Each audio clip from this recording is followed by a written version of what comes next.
Арқа жұртшылық армысыздар, эфирде постскриптум бағдарламасы, студияда Бақытгүл Төлеуханқызы. Жаңа Қазақстан жаңартылған Конституция 5 маусым күні Қазақстанда Конституцияға өзгерту, толықтыру енгізу бойынша республикалық референдум өтеді. Ата заңға толықтырулар мен өзгерістер бірнеше мәрте енгізілді, бірақ Конституцияны өзгерту бойынша жалпы халықтық дауыс беру осы жолы алғаш рет өткізілмек. Бүгін хабарымызда осы турасында сөз қозғасақ, студиямыздың қонағы облыстық мәслихаттың депутаты, бірыңғай қызмет көрсету орталығы заңгерлер палатасының төрағасы Әбілдин Ермек Төлеуұлы. Ермек Төлеуұлы студиямызда қош келіпсіз. Ермек Төлеуұлы, енді міне 5 маусым күні республикалық референдум өткізілгелі отыр. Заңгер ретінде айтып өтсеңіз, бұл жолы Конституция баптарының 3/1 бөлігін түзету қарастырылған деп ақпарат таратылып жатыр. Бұл қандай баптар, қай бағытта өзгеріс болады? Енді біріншіден айта кетейік, бұл өзгерістер өкінішке орай осы біздің қаңтар айының жаңа қайғылы оқиғасынан кейін осындай орын алып отыр. Бұған дейін мысалы бізде экономикалық өзгерістер деп, экономикалық жаңағы бірінші экономика деп алға бағыт қоятын болса, мемлекеттік жаңағы жүйе толығынан айтқан кезде, ал қазіргі кезде біздің мемлекет басшымыз арнайы саяси реформа жасап отыр. Соның аясында осы референдум өткізейін деп отыр. Сол 5 маусымда осы сіздердің телеарнаны пайдаланып отырып барлық жаңағы көрермендерді және де Қарағанды облысының азаматтарын осы референдумға келіп өз дауыстарын беруге шақырамын. Былай айтқан кезде негізінде өте көптеген, өте өзекті өзгерістер болайын деп отыр. Сол өзекті өзгерістерге келіп қатысып, өздеріңіздің дауыстарыңызды беруге сұраймыз сіздерден. Енді былай айтатын болсақ, негізінде өзгерістердің айқын 10 көрінісін айта кетейін. Ол біріншіден әр біздің мемлекетіміздің азаматына байланысты, ол 6 бап, 3 тармақ, мысалы алатын болсақ, бұдан қазіргі Конституцияда былай жазылып тұр, мысалы, жер және оның қойнауы, су көздері, өсімдіктер мен жануарлар дүниесі, басқа да табиғи ресурстар мемлекеттік меншігінде болады деп жазылып тұр қазіргі кезде. Ал қандай өзгеріс ұсынылып отыр, мысалы? Жер және оның қойнауы, су, өсімдіктер мен жануарлар дүниесі, басқа да табиғи ресурстар халыққа тиесілі, халық атынан меншік құқығын мемлекет жүзеге асырады дейді. Сол кезде ол уже халыққа тиесілі болып келеді. Мемлекетке тиесілі болса, ендігі редакцияда бұл халыққа тиесілі екені нақты көрсетілді. Нақты көрсетіліп тұр, және де ол табиғи ресурстармен жұмыс істеу үшін инвесторлар шақырып, ол біздің отандық инвесторда болуы мүмкін.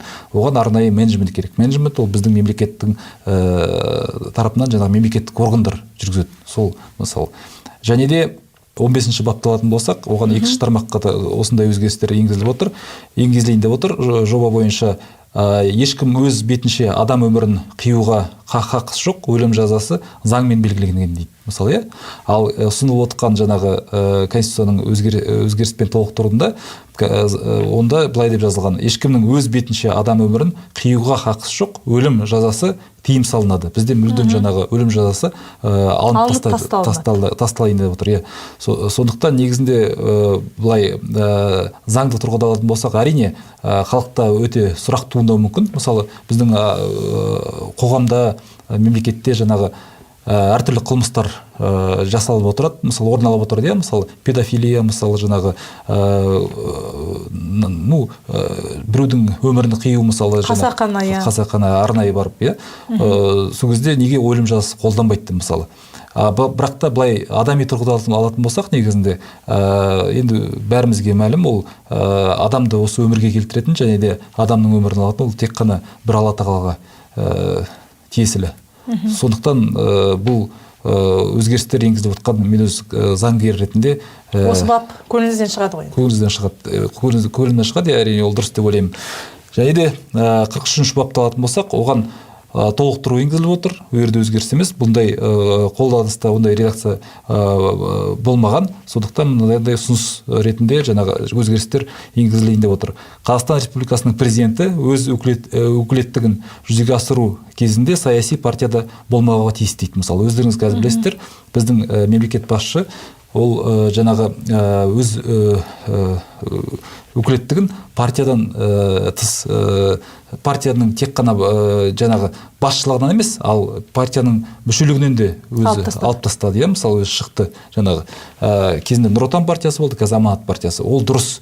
Негізінде мемлекет басшысы болсын, біз өз тарапымыздан мысалы айтамыз, депутат ретінде, қоғам белсендісі ретінде, әкімдерде де жаңағы не партияға қызмет етіп беру. Олар халыққа қызмет ету керек. Партияға қызмет етсе, сол партияның мүддесі үшін.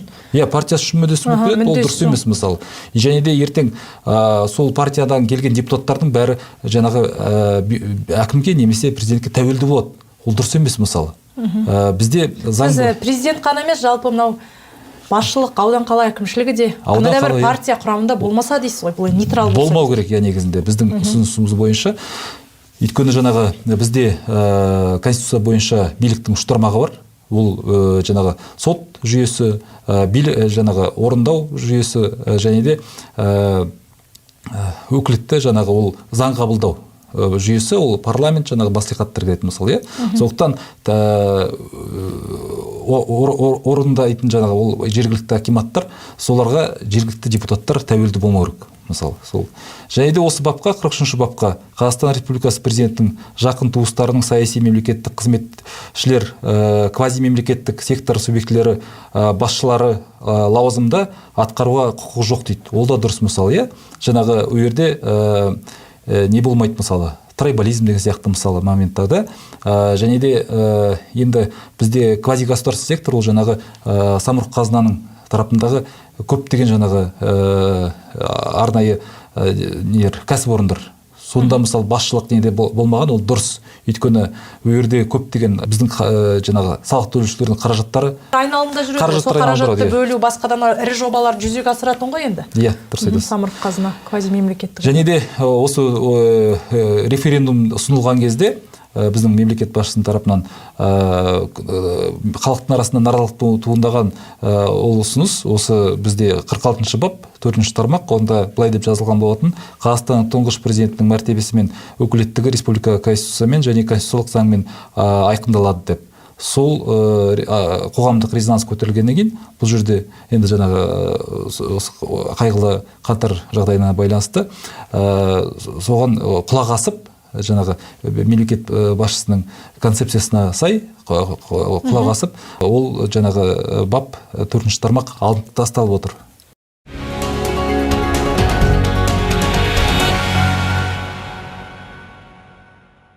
Хабарымызды одан әрі жалғастырамыз. Бүгінгі бағдарламамызда Жаңа Қазақстан жаңартылған конституция 5 маусым күні болар республикалық референдум жайында әңгіме өрбітудеміз. Студиямыздың қонағы облыстық мәслихаттың депутаты, бірыңғай қызмет көрсету орталығы заңгерлер палатасының төрағасы Әбілдин Ермек Төлеуұлы. Жаңа айтып өттіңіз, мынау жер байлығына қатысты деп. Ендігіде бұл халыққа тиесілі деп. Бұл өзгерісті әрине жалпы көпшілік құба-құп қолдайды. Одан енді халыққа түсер қандай да бір игілікті тұстарына тоқталып өтсеңіз. Осы заңдық нормадан кейін осы мәселе осылай болады деген сияқты. Оны болашақта біріншіден осы біздің ата заңымызға өзгерістер енгізілгеннен кейін арнайы заңдар қабылданады деп мен өзім ойлаймын. Жерді жалға беруге қатысты, мәселен, жер байлықтарын қолдануға байланысты, әр жаңағы мысалы араб мемлекеттерін алатын болсақ, онда әр туған осы мемлекет азаматына арнайы шот ашылады да, соның әр жаңағы келіп түскен жер қойнауынан жаңағы алынған ресурстарына байланысты келіп түскен қаражатты жылына мысалы соның счетына келіп түсіп отырады. Сондайға біз болашақта жетеміз деп мен өзім ойлаймын. Бұл енді саяси реформа жасалып отыр ғой. Біріншіден негізінде дұрыс біз өзіміздің саяси реформаны жүзеге асырып, одан әрі қарай жаңағы экономикалық реформалар болады деп ойлаймын. Қазіргі кезде мысалы конституциялық кеңес бар. Конституциялық кеңестің оның мысалы конституцияға сай, мысалы қазір мен айтайын, 72-ші бапқа бізге мынандай өзгеріс ұсынылып отыр, осы Құдай қаласа жаңа 5 маусымда референдум болады. Сонда басымшылық дауыспен қабылданса, осы өзгеріс ұсыныстар, сол кезде мынандай орын алу мүмкін. 78-ші бапта мынандай ұсыныс көрсетіліп отыр, мысалы 3-ші тармаққа. Конституциялық сот азаматтардың өтініштері бойынша конституцияда бекітілген олардың құқықтары мен бостандықтарын тікелей қозғайтын Қазақстан Республикасының нормативтік құқық актілерінің республика конституциясына сәйкес қарайды дейді мысалы. Жаңағы егер де әр біздің Қазақстан мемлекетінің азаматының конституциялық жаңа құқықтар бұзылып тұрса, мысалы қай бір мемлекеттік орган немесе соттың шешімімен болса, олар өз тарапынан арнайы жаңа конституциялық сотқа жүгіне алады тікелей. Бүгінгі қолданыстағы ата заңымызда бізде конституциялық кеңес бар. Ендігіде конституциялық сот құрылу керек. Сот құрылу керек, сот осы өзгерістер мақұлданса. Осы негізінде дұрыс. Және де біздің барлық құқықтарымыз, міндеттеріміз де жаңа конституцияда белгіленген әр азаматтың. Енді Ермек Төлеуұлы, бұл жерде конституциялық кеңес пен конституциялық соттың айырмашылығын жіктеп берсеңіз. Конституциялық кеңес бізде тек қана нұсқама бере алатын, мысалы. Онда тікелей Қазақстан халқының азаматы жүгіне алмайтын.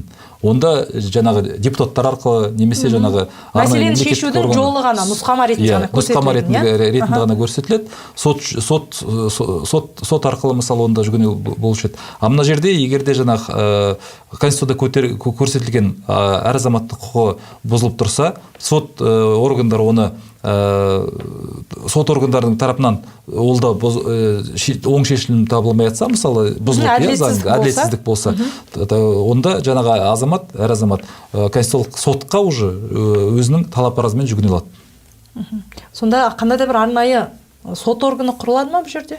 Жоқ, сот органы емес, жаңағы конституциялық кеңес, ол сол уже жаңағы конституциялық сот болып бекітілетін болады. Жергілікті сот инстанциясы, апелляциялық инстанциясы, жоғарғы соты бар. Және де онымен қанағаттандырмай, егер де әділетсіздік орын алса, әбден тауы шағылған азамат әділдікті осы конституциялық соттан іздеуіне болады. 5 маусым күні әр азамат жаңағы референдумға барған кезде, онда бірақ қана сұрақ болады. Осы конституцияға өзгерістер мен толықтыруды қолдайсыз ба, қолдамайсыз ба? Соған я қолдаймын, немесе қолдамаймын деп жауап беру керек. Бұған енді жалпы Қазақстан азаматтарын, жалпы халқымыздың аса белсенді болғаны маңызды дейсіз ғой. Негізінде өзгерістер арнайы біздің Қазақстан халқының азаматтарына жасалып отқан саяси реформа. Енді осы орайда заңгер ретінде міне құба-құп жақсы сонда бір өзгерістер болғалы тұр. Енді оны халықта мақұлдайды деген енді пайымдамыз. Бірақ осынау тұсы қалып отыр, осы ескерілмеді деген сондай бір ой пікір көзқарасыңыз бар ма? Қай мәселе қалыс қалып отыр енді? Қалыс қалып отқан жоқ. Просто өз тарапымнан мен негізінде айтар едім, жаңағы сот жүйесін негізінде бұл жерде ол тәуелді болмас үшін, тәуелсіз болу үшін ол әр сотты, мысалы, біріншіден президент жағынан тағайындау болу керек, мысалы. Ол жаңағы және де жергілікті биліктен де сот төрағасын президент тағайындамаса дейсіз ғой. Иә, сот төрағасы, мысалы. Және де жергілікті соттарды алатын болсақ, олар жаңағы нысанасының өзі ол жергілікті билікке тәуелді болып келеді. Өйткені жаңағы жалпы коммуналдық жаңағы жылу, жарық, су, мысалы, солардың бәрі жергілікті әкімшілікке байланысты. Егерде ертең, мысалы, сот жүйесінде біз қазір көріп отырық, сотқа, мысалы, біз арызданған кезде салық төлеушілердің құқықтарын қорғап, мысалы, көбінесе соттың шешімдері мемлекет тарапына, мемлекеттің мүддесін қарастыра отырып, сол жаққа қарай көп шешіліп жатады, мысалы. Жаңағы жер мәселесі бойынша, жаңа басқа да мәселелер бойынша көбінесе мемлекет тарапына сол жаққа басымдылық береді, шешім қабылданып отырады. Сондықтан негізінде осы сот жүйесін жаңағы арнайы өздерінің қоғамдық нелері бар, ұйымдары, және де оған тікелей халық қатыса отырып, жаңағы олар сайлау арқылы төрағалары, солардың орынбасарлары сөйтіп сайлау арқылы өз орындарына жұмысқа алынса, солай негізінде кішкене әділеттік жолдары туындайды деп ойлаймын. Жергілікті, мысалы, облыстық жаңағы сот төрағасы неге оғанда жаңағы дауыс беріп сайлау арқылы оны неге нетпесе, немесе жергілікті маслихаттар бар, жаңағы әр азаматтардың мүддесін және де мүддесін қорғайтын, маслихат депутаттары. Олар жаңағы кезінде халық арасында сайланып депутат болды ғой. Солар, мысалы, неге дауыс беріп сол сот жүйесін жаңағы дауыс қабылдамасқа? Оны судья бола ма, ертең болмаймын, мысалы. Енді бүгін жерде мына жергілікті жерлердегі әкімдерді, әкім қараларды осы мәслихатқа берді ғой енді тағайындау сайлау. Иә, қазірдің өзінде мына жаңағы конституциялық өзгерістерге байланысты облыстық әкімді алатын болсақ, мысалы, президент өз тарапынан екі тұлғаны ұсына алады, мысалы. Екі үміткер, екі кандидатура. Екі кандидатураны. Облыстық мәслихат депутаттары дауыс беріп, мысалы, немесе өзінің басқа кандидатын ұсынып, сөйтіп кім дауысты көп болады, сол басымшылықпен, басымшылық дауыспен әкім ретінде тағайындалатын болады. Ермек Төлеуұлы, енді мамыр айының 11-нен бастап 3 маусымға дейін бізде ақпараттық түсіндіру, насихат жұмыстары жүргізіліп жатыр. Арнайы штаб өкілдері халықпен, еңбек ұжымдарымен кездесіп жатыр. Осы бағыттағы жұмысты қандай деңгейде деп ойлайсыз? Бізде де арнайы штаб, облыстық штабқа мүшелік өтпей-ақ, біз өз тарапымыздан депутат ретінде халықпен кездесу жүргізу жұмыстарды өткізіп жатырмыз. Мысалы, біз Шахтинск қаласына барайық деп отырмыз, арнайы жергілікті халықпен кездесіп, осы қандай өзгерістер ұсынылып отыр, соның бәрін жеткізіп, 5 маусымда референдум жөнінде айтып, келіп дауыстарын берсін деп, сондай арнайы жұмыс сапармен біз барайық деп отырмыз Шахтинск қаласына. Жалпы ақпараттандыру, насихаттық жұмыстар өз деңгейінде дейсіз ғой?